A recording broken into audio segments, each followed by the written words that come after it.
Good morning, it's Darlene from Darlene's Creative Studio. I'm back from my vacation.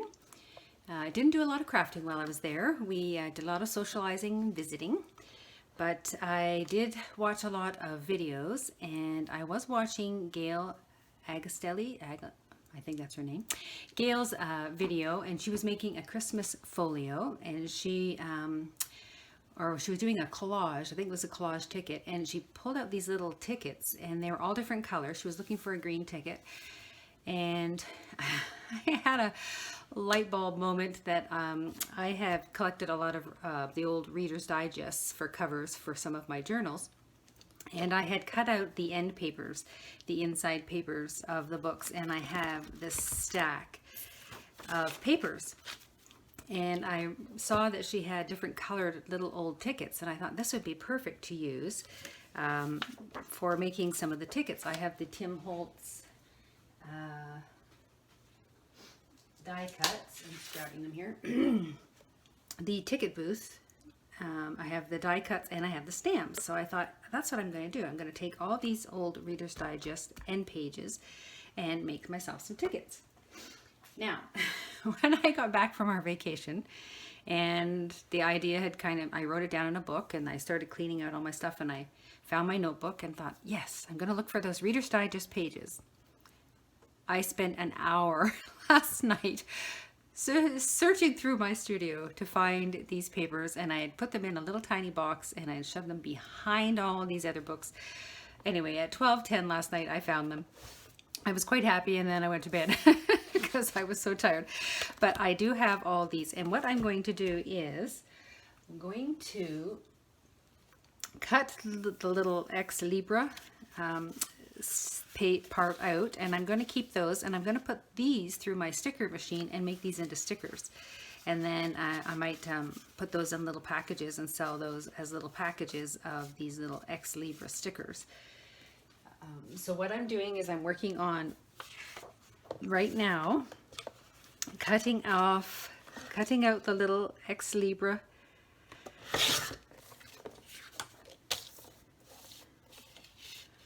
portion of the page, and then keeping the little bits and pieces. Now they're not, these pages I found in the older books that a lot of the stuff isn't printed straight on the page. They're a little wobbly, so I'll end up with this. And then I have these scrap pieces, and all I'm doing is taking my stamps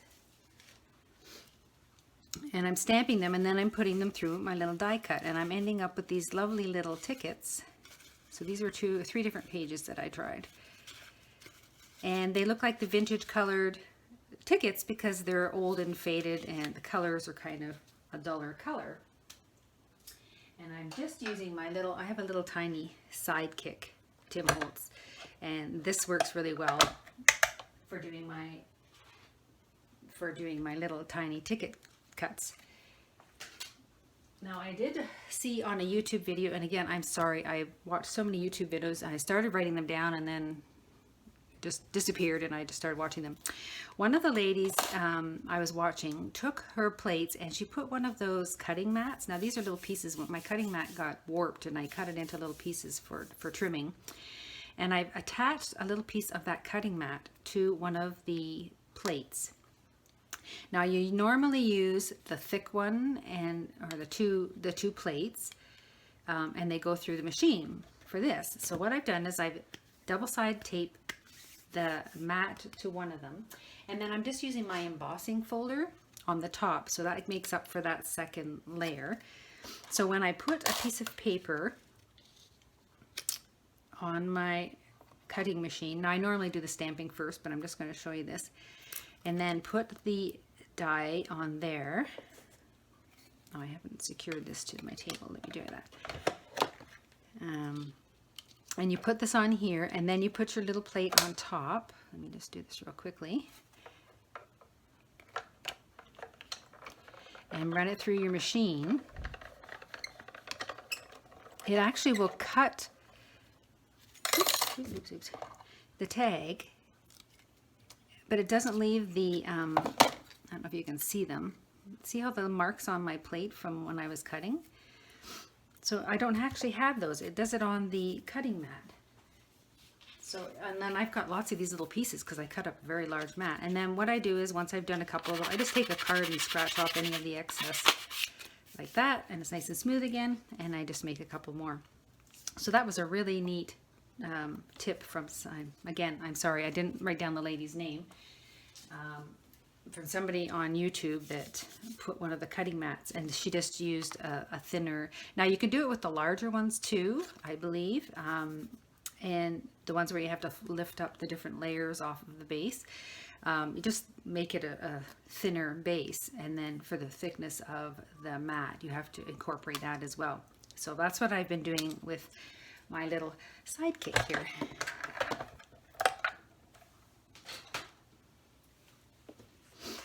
So I just wanted to show you that, and then we'll move on to the next thing. Okay, so I've moved back over to my desktop, my workspace.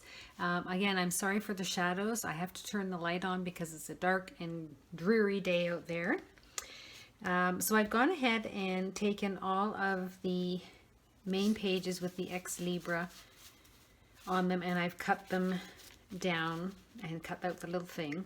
And this is the scraps left over from the cutoff. So this is what I'll be using first to create my little tickets. And then these are the larger ex libra pieces that were cut from the pages, and then I have these smaller ones as well. So I'm going to set these aside. These I'm going to put in my little box, and these will be stamped later this evening. There were a few pages that just had the Reader's Digest logo on them, so I pulled those out, and they will actually be stamped. Once I finish stamping these, I'll move on to this section and stamp around that little Reader's Digest logo, and then I will use that paper, and then I will save this for later. But these are all the what I would call blank, oops, there's one right there. These are all the blank pages that I can use either for another project or more tickets, but I'm going to set those aside because I have quite a stack here I have to get through. So then what I was doing, I was taking the book plates, and I went and got my Create a Sticker Xyron machine, and what I'm doing is I'm putting this through my machine. So I end up with these labels. Now there's still paper, there's nothing sticky on the top, they're just still the paper, but underneath they've actually got adhesive, so they are stickers. So now I can actually cut these out, and these are, you can peel them off and stick them in your book. So these are some of the other ones that I've done. So I'm just going to run a couple through the machine. And once you get playing with the machine, you get to see, you push it in there until it hits the edge. And then when you start to turn it, if I can turn it this way, until I always look inside to see when that sticker disappears, and then I put in another, push it in, so that you don't leave a big space between the two things that you're making into stickers. You don't want to waste some of the sticker paper. And I'll do one more and just show you how close they are. So you're just putting it through the machine, and it comes out the other end. Oops. Yeah, and you tear it off. There's a little tear off there. And see how you've got them nice and close together? So you try and leave a little space between them. So you make sure that the first sticker has gone through, and maybe give it one extra half turn, and then put your next sticker in, so that you're not wasting, now I've put these ones a little close, but you're not wasting that space in between. You want about that much space in between, so that you can take your scissors and cut these out. And I want to leave a little bit of the paper there so that people can see that they can peel them off easier, rather than trying to get that corner and peel it up. So there, and then these will become stickers. So we're using I love to recycle, so I like to try and use every piece of a book or something that I've torn out.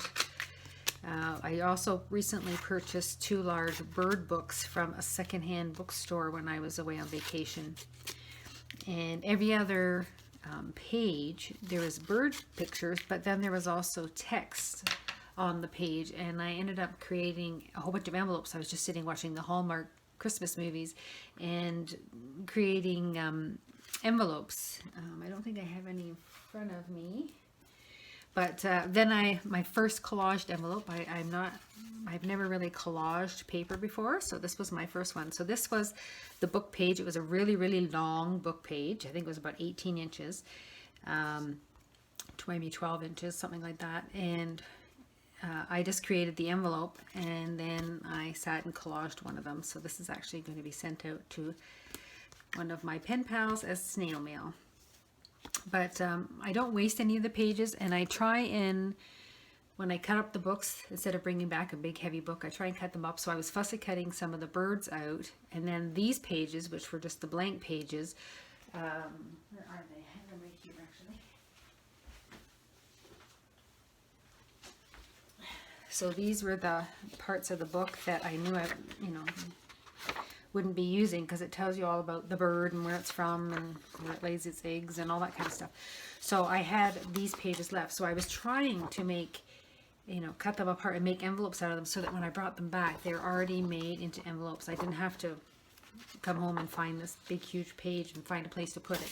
So I have a little stack. I think I did about 20 of each envelope. I did this type of an envelope, and then I did the large, like a coin envelope with the top flap as well. So I made those. So these are some of the envelopes that I made. I know it was an owl book. That's what that book was. So I've just made some very large. So that was the size of the page. Oh, there's a bug, sorry. We have a bug. That was the size of the page, and it was simply me just folding it to make it the size I wanted and leaving the two little pieces on the side. So I think I just went ahead and scored it, the size of this. Let's figure out what this is. So this is definitely a 12-inch page, and I scored it about 3/4 of an inch down each side once I cut off the rough side. And then I just did the bottom flap was 3 3/4, and I wanted to make sure I had a 5x7 envelope. So that's approximately what I ended up with, was a 5x7 envelope. So I just took the 7 inches and whatever was excess, I made that score down the sides. And then I made 3 3/4, 5-inch, and then whatever was left over was the top flap. So that was one type of envelope that I was making while I was watching my movies. And then I did the smaller coin envelope. And again, just using that 12-inch book page and folding it in once I cut off that rough side, folding it in. And then I actually cut these down. This is not actually 12 inches. I think I cut this down to about 10.5 inches just because there was a lot of excess. So I made the envelope, decided how tall I wanted it, and I believe it's a 7.5 inch, and then flip that down and then cut off what I needed. So I've made a couple of those as well, and some of them were blank because they were that first page in the book. But that's what I do with all those larger excess pages that you don't need. So don't throw those away. Set them aside and maybe choose a size envelope that you want to make. These are nice because you can collage them and then seal them up and then use them for mailing. And I believe most of them are still open. I haven't rounded the edges and corners and whatnot, but that's something I was working on while I was away. And then I also made a Christmas envelope book. I did take some Christmas paper with me. So the back of the book has a Merry Christmas card in this little back pocket. And I've used scrapbooking paper and some little pieces of ephemera. I've added a little tea-stained cotton tie. This was the front of a Christmas card. Let me just move my little things here. This was the front of a Christmas card. I think I had 2 of those. And then this was part of the inside of the Christmas card, and there's a little bit of fabric behind. And then this opens up, and again, I've just used some of the vintage ephemera that I printed out. This is another card here, and I'm going to put some paper on the back of that, oops, for journaling. This is a pocket here. Make sure I get a hold of the card. And it has a little tag in there. This was an actual envelope that I've put on the side. And then on the back I've added another little pocket, and then there's a little tag in here. And this was the back of this card had a little image on the back, and I made that into like a little card. This was some wrap, part of some paper that I had. It looked like stamps, so I put that down here. And then I just added one of these little pockets here, and added a few little tags to go in there. So that's the front, and then it flips open this way, and I've added another very large card here for journaling on, and another piece of ephemera. This is a flip up, and it has a little card in here for journaling on. Oops, get in there. And then I've added a little journaling spot here with a little girl here. She's really cute. And then you flip that over, and I've added a little journaling card here, and these are some journaling spaces you could use here. This is actually a little notebook that I put in the center. So it just has a little bit of paper for journaling on, and then another card here. So that's a little booklet. And then there's a pocket at the front, and again another Santa card there as well with the little girls here. And then this is another one of the cards that's on the front of the book. That's the back of the book, on the front of the book. So I just put that whole card in there and added some paper to the front and back pages, and then added a little journaling card. This was part of the same card. So there, I made that little Christmas folio. And then I started on another one. This was from 1903. This was an actual directory. It's like a little phone book. And I used the pages to collage a lot of the pieces in this.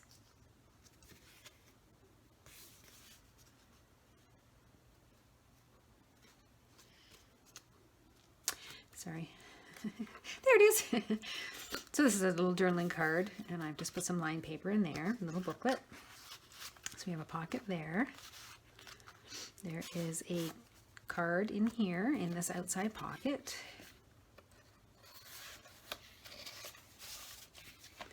There is a pocket here with another journaling card. You close that up, and then you flip it open. And then, I got a little bug in here. He just loves me. I've got another large journaling card here, and you can journal on both sides. And that tucks in there. And then you open it up, and there is a pad, and this pad slides out. I've got a little belly band here, so you can slide that out. This is just another pocket, and I just added a little piece of paper that you can journal on. That slides in like that. And in the center, let's close that up. In the center, I've just added a tiny little book with some lined pages. And then there's a little tiny envelope here, and again there's another little card inside the envelope.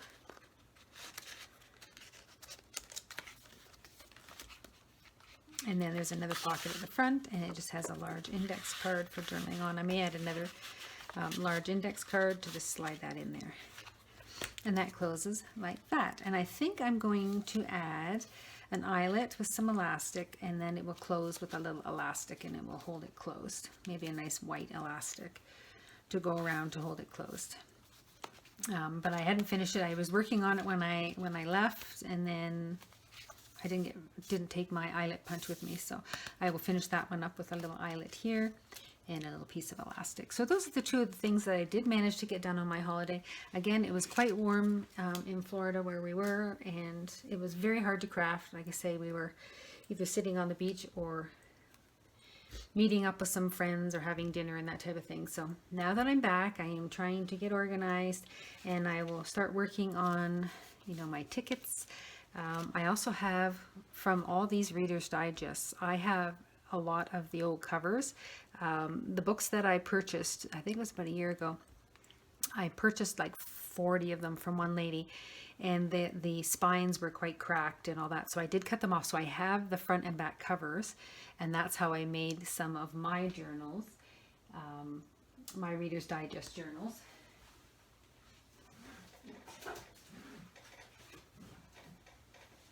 By just using the covers and then adding my own spine and some fabric.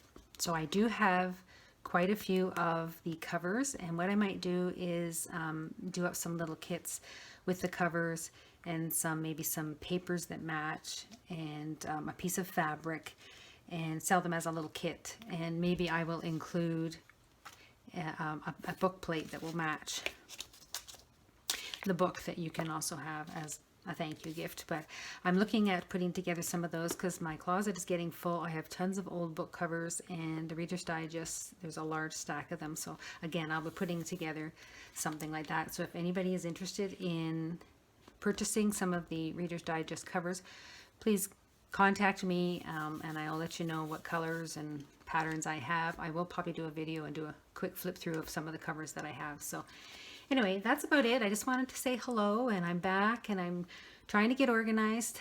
I am going to be doing a challenge in January. I'm looking forward to going on another vacation for the month of January, and I am going to try and do a challenge where I do something creative every day and hopefully make a video and post that as well, with some tips and tricks and ideas of things that you can make. So thank you so much for watching.